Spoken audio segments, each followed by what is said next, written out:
Hi students, computer class day 5 में आपका स्वागत है।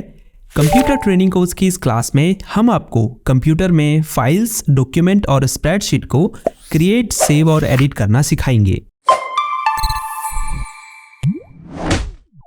अगर आप कंप्यूटर में मास्टर बनना चाहते हैं तो वीडियो में आगे बढ़ने से पहले इजी टेक क्लास को सब्सक्राइब जरूर कीजिए। देखिए, जब आप कंप्यूटर में काम करते हैं तो सबसे कॉमन टास्क जिनके लिए कंप्यूटर का यूज़ किया जाता है उनमें से एक है फाइल्स को क्रिएट, सेव और एडिट करना। अब हो सकता है वो एक सिंपल टेक्स्ट फाइल हो जो हम नोटपैड में क्रिएट करते हैं, या डॉक्यूमेंट फाइल हो जिसे हम MS वर्ड में क्रिएट करते हैं, या फिर एक स्प्रेडशीट हो जो एक्सेल में क्रिएट की जाती है। तो सबसे पहले कंप्यूटर में एक सिंपल टेक्स्ट फाइल क्रिएट करना सीखते हैं।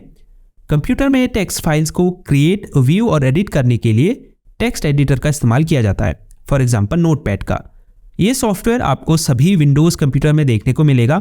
इसे ओपन करने के लिए हम सर्च बॉक्स में नोटपैड टाइप करेंगे, फिर ओपन पर क्लिक कर देंगे। ये नोटपैड का बेसिक इंटरफेस है जिसमें सबसे ऊपर कुछ मेन्यूज़ हैं जैसे फाइल, एडिट, फॉर्मेट, व्यू और हेल्प। अगर आप इन पर माउस कर्सर को ले जाएंगे तो आपको इन ऑप्शंस के अंदर कई अन्य ऑप्शंस देखने को मिलेंगे। इससे पहले कि मैं इन ऑप्शंस के बारे में आपको बताऊं, पहले मैं एक सिंपल लेटर क्रिएट कर लेता हूं। तो मैंने ये एक सिंपल लेटर क्रिएट कर लिया है। अक्सर मैं नोटपैड का इस्तेमाल नोट्स या फिर सिंपल डॉक्यूमेंट क्रिएट करने के लिए करता हूँ। नोटपैड की खास बात यह भी है कि आप इसमें कोई एक्स्ट्रा टेक्स्ट फॉर्मेटिंग अप्लाई नहीं कर सकते हैं, यानी किसी स्पेसिफिक टेक्स्ट को बोल्ड, इटैलिक और हाईलाइट नहीं कर सकते। टेक्स्ट का फॉन्ट स्टाइल या कलर चेंज नहीं कर सकते। इसके अलावा डॉक्यूमेंट में कोई इमेज या पिक्चर्स भी ऐड नहीं कर सकते। हालांकि आप थोड़ी बहुत टेक्स्ट फॉर्मेटिंग कर सकते हैं, लेकिन वो फॉर्मेटिंग भी पूरे डॉक्यूमेंट में अप्लाई होती है।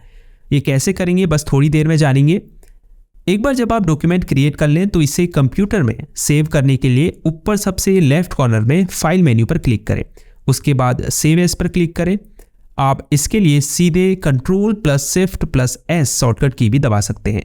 अब जिस भी फोल्डर में आपने फाइल को सेव करना है उसे सेलेक्ट करें, फिर फाइल को कोई नेम दें, उसके बाद सेव पर क्लिक कर दें। यह फाइल आपकी चुनी हुई लोकेशन में सेव हो जाएगी। लोग अक्सर सेव और सेव एज में कंफ्यूज हो जाते हैं। दोनों का एक ही काम है। हालांकि जो की डिफरेंस है इन दोनों ऑप्शंस के बीच में वो ये है कि अगर आपने किसी फाइल को पहले से सेव किया हुआ होगा और अब आप उसे एडिट करके उसमें कुछ चेंजेस करते हैं तो आप सेव पर क्लिक करके उस फाइल को अपडेट कर सकते हैं। वहीं सेव एज ऑप्शन का यूज़ करके आप किसी न्यू फाइल या फिर पहले से सेव्ड फाइल को भी नए नाम से किसी नई लोकेशन पर सेव कर सकते हैं। तो नोटपैड में फाइल क्रिएट और सेव करना बहुत ही सिंपल और इजी है। तो चलिए अब नोटपैड के मेन्यूज़ में दिए गए कुछ इंपॉर्टेंट ऑप्शंस के बारे में जानते हैं। जैसे अगर हम फाइल मेन्यू में क्लिक करें तो सबसे ऊपर न्यू ऑप्शन है, जिस पर अगर आप क्लिक करेंगे तो आप एक न्यू टेक्स्ट फाइल क्रिएट कर सकते हैं। लेकिन अगर आप पहले से एक टेक्स्ट फाइल क्रिएट कर रहे होंगे तो यह आपको उस फाइल को सेव करने को कहेगा। अगर आपको नहीं चाहिए यह फाइल, आप एक नई फाइल क्रिएट करना चाहते हैं तो डोंट सेव पर क्लिक करें। अब आप एक न्यू फाइल क्रिएट कर सकते हैं। नोटपैड में एक न्यू फाइल क्रिएट करने के लिए आप Ctrl+N शॉर्टकट की का यूज़ भी कर सकते हैं। अगर आप एक साथ दो फाइल क्रिएट करना चाहते हैं तो फाइल मेन्यू में न्यू विंडो पर क्लिक करें। अब आप एक साथ दो फाइल क्रिएट कर सकते हैं। इसके बाद ओपन ऑप्शन पर क्लिक करके आप पहले से सेव्ड किसी टेक्स्ट फाइल को नोटपैड में ओपन कर सकते हैं। इसके लिए Ctrl+O शॉर्टकट की का यूज़ भी आप कर सकते हैं। अगर आपको इस टेक्स्ट फाइल को प्रिंट करना है तो आप फाइल मेन्यू में ही प्रिंट के ऑप्शन पर क्लिक करें। अगली वीडियो में हम आपको किसी फाइल को कैसे प्रिंट करते हैं इसके बारे में भी डिटेल में बताएंगे।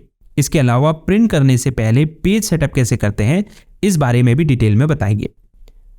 उसके बाद नोटपैड को क्लोज करने के लिए आप एग्जिट ऑप्शन पर क्लिक कर सकते हैं। सेकेंड मेन्यू है एडिट। इसमें कुछ ऐसे कमांड्स दिए गए हैं जिनका यूज़ डॉक्यूमेंट एडिट करते समय अक्सर होता है, इसीलिए इन्हें ध्यान से समझिए, क्योंकि सिर्फ नोटपैड में ही नहीं बल्कि अगर आप MS वर्ड या किसी भी टेक्स्ट एडिटर या वर्ड प्रोसेसिंग सॉफ्टवेयर में काम कर रहे होंगे वहाँ पर भी ये कमांड आपके काम में आएंगी। सो एडिट मेन्यू में सबसे ऊपर अंडू का ऑप्शन है। मान लीजिए मुझसे ये वर्ड गलती से डिलीट हो जाता है। अब अगर मैं Ctrl+Z को साथ में दबाऊंगा तो ये वर्ड वापस आ जाएगा। अंडू फंक्शन का यूज़ करके आप अपने लास्ट एक्शन को रिवर्स कर सकते हैं। उसके बाद कट है। अगर मैं इस लाइन को यहाँ से हटाकर कहीं और रखना चाहता हूँ तो मैं इसे सिलेक्ट करूँगा। किसी लाइन को सिलेक्ट करने के लिए लाइन की स्टार्टिंग में कर्सर को रखें, उसके बाद कीबोर्ड में Shift+डाउन एरो की दबाएं। अब कट करने के लिए Ctrl+X की को साथ में दबाएं। सेलेक्टेड टेक्स्ट कट हो जाएगा। अब आप इसे कहीं दूसरी जगह Ctrl+V की दबाकर पेस्ट कर सकते हैं। उसके बाद कॉपी का ऑप्शन है, जिससे आप किसी सेलेक्टेड वर्ड या पैराग्राफ आदि को कॉपी कर सकते हैं। इसकी शॉर्टकट की Ctrl+C है। उसके बाद कॉपी या कट किए गए टेक्स्ट को पेस्ट करने के लिए फंक्शन है, इसकी शॉर्टकट की Ctrl+V है। उसके बाद डिलीट फंक्शन है, इसकी शॉर्टकट की डिलीट है। अब जैसे मुझे इस वर्ड को डिलीट करना है तो मैं इसे सेलेक्ट करूंगा। किसी सिंगल वर्ड को सिलेक्ट करने के लिए कर्सर को उस वर्ड के बीच में या लास्ट में रखें। माउस के लेफ्ट क्लिक को 2 बार दबाएं, जिसे हम डबल क्लिक करना भी कहते हैं। अब डिलीट करने के लिए कीबोर्ड में डिलीट की प्रेस करें। सेलेक्ट किया गया वर्ड डिलीट हो जाएगा। उसके बाद सर्च विथ बिंग का फंक्शन है। अगर आप इंटरनेट से कुछ सर्च करना चाहते हैं तो इस पर क्लिक कर सकते हैं। फिर फाइंड फंक्शन है, जिसकी शॉर्टकट की Ctrl+F है। अगर आपको इस टेक्स्ट डॉक्यूमेंट में किसी स्पेसिफिक वर्ड या सेंटेंस को ढूंढना है तो आप कीबोर्ड में Ctrl+F की दबाएंगे, जिससे फाइंड डायलॉग बॉक्स ओपन हो जाएगा। अब जैसे हमें इस डॉक्यूमेंट में सर वर्ड को ढूंढना है तो हम सर टाइप करेंगे, फिर फाइंड नेक्स्ट पर क्लिक करेंगे। याद रखिएगा, आपको कर्सर डॉक्यूमेंट के स्टार्टिंग में रखकर किसी वर्ड को खोजना है, क्योंकि यहाँ आप देख सकते हैं सर वर्ड ऊपर है और अगर मैं कर्सर इसके नीचे रखकर फाइंड नेक्स्ट पर क्लिक करूंगा तो ये मुझे कैन नॉट फाइंड सर का एरर शो करेगा। हालांकि आप डायरेक्शन में अप सेलेक्ट करके फिर अगर फाइंड नेक्स्ट पर क्लिक करेंगे तो आप देख सकते हैं वर्ड सर ब्लू कलर से हाईलाइटेड हो चुका है। अब अगर आप फिर फाइंड नेक्स्ट पर क्लिक करेंगे तो इस डॉक्यूमेंट में अगर सर वर्ड फिर यूज हुआ होगा तो ये जो ब्लू हाईलाइटेड कलर है उस पर मूव कर जाएगा। चूंकि इसमें और सर वर्ड यूज नहीं है तो कैन नॉट फाइंड सर का एरर यहां शो कर रहा है। अब ये फाइंड नेक्स्ट और फाइंड प्रीवियस फंक्शन है, जिसके बारे में हम बात कर चुके हैं। ये इनकी शॉर्टकट की है। फिर रिप्लेस फंक्शन है, ये फाइंड से थोड़ा डिफरेंट है। इसकी शॉर्टकट की Ctrl+H है। अगर आपको डॉक्यूमेंट में किसी स्पेसिफिक वर्ड खोजकर उसे दूसरे वर्ड से रिप्लेस करना है तो आप रिप्लेस फंक्शन का यूज कर सकते हैं।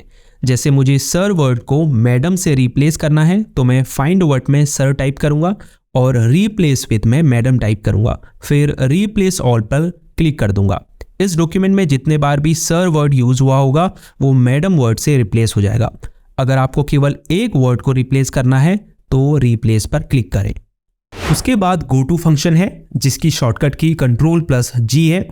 चूंकि अभी वर्ड रैप इनेबल है इसीलिए अभी आप फिलहाल गो टू ऑप्शन का यूज नहीं कर पाएंगे। तो पहले हम वर्ड रैप डिसेबल कर देते हैं। इसके लिए फॉर्मेट मेन्यू में क्लिक करेंगे, फिर वर्ड रैप के चेकबॉक्स को अनचेक करने के लिए इस पर क्लिक कर देंगे। वापस एडिट मेन्यू में क्लिक करेंगे। अब आप देख सकते हैं गो टू ऑप्शन इनेबल हो चुका है। जैसे ही इस पर क्लिक करेंगे आपके सामने go to line dialogue box open हो जाएगा। अब इसका यूज करके आप डॉक्यूमेंट की किसी भी लाइन में माउस कर्सर को मूव कर सकते हैं। उसके बाद सेलेक्ट ऑल का ऑप्शन है। पूरे डॉक्यूमेंट को सिलेक्ट करने के लिए आप Ctrl+A की को दबा सकते हैं। उसके बाद टाइम डेट का फंक्शन है। अगर आपको नोटपैड में current time and date enter करना है तो आप F5 की को दबा सकते हैं। तो एडिट मेन्यू में जितने भी फंक्शंस या ऑप्शंस हैं इनकी नॉलेज होना आपके लिए बेहद इंपॉर्टेंट है, क्योंकि आप किसी भी टेक्स्ट एडिटर या वर्ड प्रोसेसिंग सॉफ्टवेयर में काम करें, ये कुछ कॉमन टास्क हैं जिन्हें आपको डेली बेसिस में परफॉर्म करना पड़ता है। अब फॉर्मेट मेन्यू में आ जाते हैं। पहला ऑप्शन वर्ड रैप है। अगर आप इसे इनेबल करेंगे तो नोटपैड की विंडो को कैसे भी रीसाइज करने पर जो टेक्स्ट होगा वो साइज के हिसाब से एडजस्ट हो जाएगा। उसके बाद फॉन्ट का ऑप्शन है, जिस पर क्लिक करके आप ऑल टेक्स्ट में सेम फॉर्मेटिंग अप्लाई कर सकते हैं, जिसके बारे में हम शुरुआत में बात कर रहे थे। जैसे आप यहाँ से डिफरेंट फॉन्ट स्टाइल को चूज कर सकते हैं। फॉन्ट को रेगुलर, इटैलिक, बोल्ड और बोल्ड इटैलिक में रख सकते हैं। फॉन्ट के साइज को चूज कर सकते हैं। उसके बाद जैसे ही आप ओके पर क्लिक करेंगे आपकी चूज की गई फॉर्मेटिंग पूरे डॉक्यूमेंट में अप्लाई हो जाएगी। अब व्यू मेन्यू है, जिसमें पहला ऑप्शन जूम है, जिससे आप नोटपैड में जूम इन जूम आउट कर सकते हैं। डिफ़ॉल्ट जूम को रीस्टोर भी कर सकते हैं। इनके आगे इन ऑप्शंस की शॉर्टकट कीज़ भी दी हुई है। उसके बाद अगर आपको बॉटम के इस स्टेटस बार को डिसेबल करना है तो आप स्टेटस बार के आगे मौजूद इस चेक बॉक्स को अनचेक कर सकते हैं। अंत में हेल्प मेन्यू है। अगर आप नोटपैड के बारे में जानना चाहते हैं या आपको इससे रिलेटेड हेल्प लेनी है तो आप इन ऑप्शंस का यूज़ कर सकते हैं। तो इस तरह से आप नोटपैड का यूज़ करके simple text file create, save और एडिट कर सकते हैं। अगर इन फ्यूचर मुझे इस फाइल में चेंजेस करने हुए तो मैं उस फोल्डर में जाऊंगा जहां मैंने इस फाइल को सेव किया था। उसके बाद डबल क्लिक करके इस फाइल को ओपन कर लूँगा। अब मैं इसमें चेंजेस करके इसे दोबारा सेव कर सकता हूँ। तो चलिए अब MS वर्ड में एक डॉक्यूमेंट फाइल क्रिएट और सेव करना सीखते हैं। इसके लिए हम सर्च बॉक्स में MS वर्ड टाइप करेंगे, फिर ओपन पर क्लिक कर देंगे। एक न्यू डॉक्यूमेंट क्रिएट करने के लिए हम ब्लैंक डॉक्यूमेंट पर क्लिक करेंगे। अगर पहले से सेव्ड किसी डॉक्यूमेंट को एडिट करना है तो आप यहाँ से उसे ओपन कर सकते हैं। चूँकि हम एक न्यू डॉक्यूमेंट क्रिएट कर रहे हैं तो हम ब्लैंक डॉक्यूमेंट पर क्लिक करेंगे। ये MS वर्ड का इंटरफेस है। MS वर्ड एक बहुत एडवांस वर्ड प्रोसेसिंग सॉफ्टवेयर है। इससे आप जैसा चाहे वैसा डॉक्यूमेंट क्रिएट कर सकते हैं। नोटपैड की ही तरह इसमें भी ऊपर कुछ मेन्यूज़ हैं जिन्हें हम टैब्स भी कहते हैं, जैसे file, home, insert, design, layout, references और भी बहुत सारी। इन सभी टैब्स के अंदर आपको कई सारी कमांड्स या ऑप्शंस देखने को मिलेंगे। जब हम MS वर्ड आपको सिखाना शुरू करेंगे तब एक एक करके इन टैब और उनके यूज़ के बारे में आपको डिटेल में बताएंगे। अभी फ़िलहाल मैं आपको बेसिक डॉक्यूमेंट क्रिएट और सेव करना सिखा रहा हूँ। तो मैं पहले डॉक्यूमेंट क्रिएट कर लेता हूँ। ये एक बेसिक डॉक्यूमेंट मैंने क्रिएट कर लिया है। तो कुछ बेसिक टेक्स्ट फॉर्मेटिंग आपको सिखा देता हूँ। जैसे मुझे सबसे ऊपर की इस लाइन को टाइटल बनाना है तो मैं इसके आगे कर्सर को रखूँगा, फिर शिफ्ट प्लस डाउन एरो की दबाकर इस लाइन को सिलेक्ट कर लूँगा। अब होम टैब के अंदर स्टाइल्स ग्रुप में टाइटल के ऊपर क्लिक करूँगा। आप देख सकते हैं ये लाइन टाइटल में बदल चुकी है। आप इस छोटे से मोर एरो पर क्लिक करके कई और स्टाइल्स यहाँ देख सकते हैं। जैसे अगर आपको डॉक्यूमेंट में हेडिंग्स क्रिएट करनी है तो आप टेक्स्ट को सिलेक्ट करके हेडिंग 1, 2, 3, 4 में से कुछ भी सिलेक्ट कर सकते हैं। अब अगर आपको टेक्स्ट के डिफ़ॉल्ट फॉन्ट को चेंज करना है तो आप फॉन्ट ग्रुप में इस छोटे से डाउन एरो पर क्लिक करें। फिर आप इन फॉन्ट लिस्ट में से किसी भी फॉन्ट स्टाइल को सिलेक्ट कर सकते हैं। अगर आपको फॉन्ट का साइज छोटा बड़ा करना है तो आप फॉन्ट साइज के आगे इस छोटे से डाउन एरो पर क्लिक करें और जो भी साइज आपको रखना है फॉन्ट का उस पर क्लिक करें। इसके अलावा आप टेक्स्ट को बोल्ड, इटैलिक और अंडरलाइन कर सकते हैं। यहाँ से टेक्स्ट का फॉन्ट कलर चेंज कर सकते हैं। इसके अलावा सेलेक्टेड टेक्स्ट को यहाँ से हाईलाइट कर सकते हैं। यहाँ पैराग्राफ ग्रुप के अंदर आपको टेक्स्ट को अलाइन करने के लिए ऑप्शंस मिलेंगे। जैसे अगर आपको इस टेक्स्ट को सेंटर में रखना है तो सेंटर अलाइनमेंट पर क्लिक करें। इसके लिए आप Ctrl+E की भी दबा सकते हैं। इसके अलावा राइट, लेफ्ट और जस्टिफाई करने के लिए भी ऑप्शंस हैं।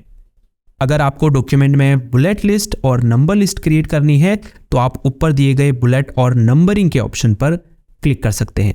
होम टैब के अंदर ही यहाँ सबसे राइट कॉर्नर में आपको नोटपैड की तरह ही फाइंड, रिप्लेस और सेलेक्ट के ऑप्शंस देखने को मिल रहे हैं। इसके अलावा अगर आपको डॉक्यूमेंट में पिक्चर्स ऐड करनी है तो आप ऊपर इंसर्ट टैब में क्लिक करेंगे, फिर इलस्ट्रेशंस ग्रुप के अंदर पिक्चर्स ऑप्शंस पर क्लिक करेंगे। फिर अगर आपको अपने कंप्यूटर में मौजूद कोई पिक्चर अपलोड करनी है तो दिस डिवाइस पर क्लिक करें। स्टॉक इमेजेस यूज़ करने के लिए दूसरे ऑप्शन पर क्लिक करें। इंटरनेट से इमेजेस यूज़ करने के लिए ऑनलाइन पिक्चर्स पर क्लिक करें। आप इंसर्ट टैब से डॉक्यूमेंट में टेबल भी क्रिएट कर सकते हैं और भी बहुत कुछ इंसर्ट कर सकते हैं। जब हम MS वर्ड स्टार्ट करेंगे तब इनके बारे में डिटेल में जानेंगे। जब आप डॉक्यूमेंट क्रिएट कर लें तो कीबोर्ड में Ctrl+S की दबाकर आप इसे कंप्यूटर में सेव कर सकते हैं। इसके अलावा फाइल मेन्यू में भी आपको सेव और सेव एज का ऑप्शन देखने को मिलेगा। अगर आपको इसे प्रिंट करना है तो आप प्रिंट ऑप्शन पर क्लिक कीजिए। तो चलिए अब एक्सेल का यूज़ करके स्प्रेडशीट क्रिएट करना सीखते हैं। अगर आप डेटा एंट्री करना चाहते हैं या फिर अकाउंटिंग का काम करना चाहते हैं और इवन डेटा एनालिसिस भी अगर करना चाहते हैं तो इसके लिए एक्सेल एक बेहद ही पावरफुल टूल है। एक्सेल को ओपन करने के लिए हम सर्च बॉक्स में MS एक्सेल टाइप करेंगे, फिर ओपन पर क्लिक करेंगे। अब एक न्यू वर्कबुक क्रिएट करने के लिए ब्लैंक वर्कबुक पर क्लिक करेंगे। अगर आप एक्सेल में काम कर रहे हैं तो आपको कुछ बेसिक टर्म्स की नॉलेज होना बहुत ज़रूरी है, जैसे workbook, spreadsheet, cell, formula etcetera. अब जो ये रेक्टेंगुलर बॉक्स आपको दिखाई दे रहे हैं इन्हें सेल कहा जाता है। अब ये सभी सेल्स मिलकर एक स्प्रेडशीट बनाते हैं जिसे हम वर्कशीट या सीट भी कहते हैं। अब एक पूरी एक्सेल फाइल को वर्कबुक कहा जाता है। एक वर्कबुक में कई सारी शीट्स हो सकती हैं और फॉर्मूला बेसिकली इक्वेशंस हैं जिनका यूज़ आप एक्सेल में कैलकुलेशन करने के लिए करते हैं। सो ये एक एक्सेल सेल है जिसमें आप डेटा एंटर करते हैं। किसी सेल में डेटा एंटर करने के लिए पहले हम उसे सेलेक्ट करेंगे। सेलेक्ट करने के लिए उस सेल पर क्लिक करेंगे, फिर डबल क्लिक करेंगे। आप देख सकते हैं ये सेल एक्टिव हो चुकी है। अब मैं इसमें डेटा टाइप कर सकता हूँ। अगर मुझे दूसरी सेल में जाना है तो मैं एरो कीज़ का यूज़ कर सकता हूँ, जैसे राइट सेल में जाने के लिए राइट एरो, नीचे की सेल में जाने के लिए डाउन एरो, लेफ्ट सेल में जाने के लिए लेफ्ट एरो और ऊपर की सेल में जाने के लिए अप एरो का यूज़ कर सकते हैं। अगर आपको वर्कबुक में एक नई शीट क्रिएट करनी है तो आप नीचे शीट 1 के ठीक आगे प्लस के साइन पर क्लिक करके एक न्यू शीट क्रिएट कर सकते हैं। अब अगर मुझे इसे डिलीट करना है तो मैं इस पर राइट क्लिक करूंगा, फिर पॉपअप मेन्यू में डिलीट के ऑप्शन पर क्लिक करूंगा। अब थोड़ा एक्सेल के इंटरफेस का इंट्रोडक्शन आपको दे देते हैं। यहाँ सबसे ऊपर ये क्विक एक्सेस टूल बार है जिसमें कुछ टूल्स आपको दिखाई दे रहे हैं, जैसे वर्कबुक को सेव करने के लिए, एक्शंस को अंडू और रीडू करने के लिए। फिर ये छोटा सा डाउन एरो है जिस पर क्लिक करके आप क्विक एक्सेस टूल बार को कस्टमाइज़ कर सकते हैं, यानी कुछ और टूल्स जैसे न्यू, ओपन को यहाँ ऐड और रिमूव कर सकते हैं। उसके बाद ये फाइल, होम, इंसर्ट टैब्स हैं जिनके अपने अपने ऑप्शंस हैं। इस पूरे एरिया को हम रिबन भी कहते हैं। अगर आप राइट कॉर्नर पर इस अप एरो में क्लिक करेंगे तो आप इस रिबन को हाइड कर सकते हैं। उसके बाद ये नेम बॉक्स है जिसमें करंटली सेलेक्टेड सेल का नेम शो होता है। जैसे अभी हमने A1 सेल को सिलेक्ट किया है तो नेम बॉक्स में A1 शो हो रहा है। ये फॉर्मूला बार है जहाँ से आप सेल में फॉर्मूला लगा सकते हैं। अब ये जो अल्फ़ाबेट्स हैं ABCD, ये कॉलम्स नेम है। अगर आप इन पर क्लिक करेंगे तो ये पूरा कॉलम सेलेक्ट हो जाएगा। इस तरफ जो नंबर्स हैं वो रो को डिस्क्राइब करते हैं। सो आई होप अब आप एक्सेल के इंटरफेस को बहुत हद तक समझ गए होंगे। जब हम एक्सेल सीरीज़ स्टार्ट करेंगे तब आपको डिटेल में ये सभी चीज़ें सिखाई जाएंगी। अब अगर मुझे एक्सेल वर्कबुक सेव करना है तो मैं कीबोर्ड में Ctrl+S की दबाकर उसे सेव कर लूँगा। सो ये थी कंप्यूटर क्लास डे 5 जिसमें आपने कंप्यूटर में फाइल्स, डॉक्यूमेंट और स्प्रेडशीट को क्रिएट, सेव और एडिट करना सीखा। आई होप ये वीडियो आपको पसंद आई हो और इस वीडियो से आप बहुत कुछ नया सीखे हो। अगर ऐसा है तो वीडियो को लाइक करना बिल्कुल ना भूलें। अगर कोई सवाल या सुझाव हो तो नीचे कमेंट कीजिए, हम उसका जवाब आपको ज़रूर देंगे। अंत में जाते जाते चैनल को सब्सक्राइब करना बिल्कुल ना भूलें। इस वीडियो में इतना ही। See you in the next class. अपना ख्याल रखिएगा। तब तक के लिए गुड बाय।